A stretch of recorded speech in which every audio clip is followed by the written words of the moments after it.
No primeiro registro que eu contei sobre a criação do universo de Dus Devi, eu havia apresentado um resumo sobre a religião e dito que ela era dividida em duas vertentes. E hoje eu finalmente vou apresentar essas duas vertentes. Como eu havia comentado brevemente, essas duas vertentes da religião acreditam na mesma história e nos mesmos mandamentos e dogmas. Elas só, elas só divergem na questão realmente do ponto de vista de cada uma delas.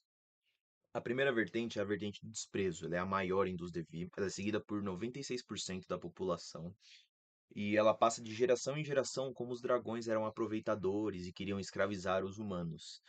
Todas as pessoas que seguem a vertente do desprezo, eles odeiam seus criadores e dedicam suas rezas a repudiar os dragões.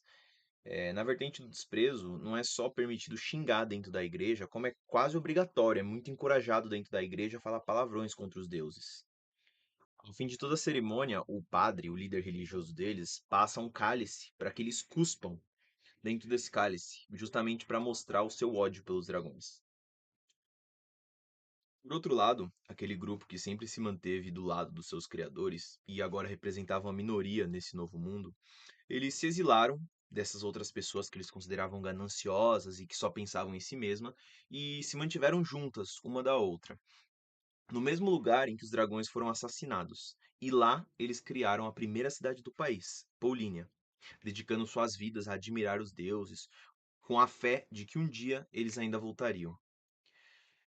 Essa vertente é seguida por pessoas muito específicas e reservadas. Elas seguem seus dogmas e crenças fielmente e protegem sua terra sagrada do mal externo, tanto o mal físico e material, como um exército que pode tentar invadir, quanto o mal espiritual, a corrupção dos seus ideais. Olinda se tornou uma cidade inacessível para qualquer pessoa que não havia nascido ali, uma civilização praticamente secreta e excluída do resto do país. E esse é o segundo caminho, chamado admiração. E essas são as duas vertentes da religião duziana: os homens que odeiam seus exploradores e aqueles que amam seus pais por lhes presentearem com a vida.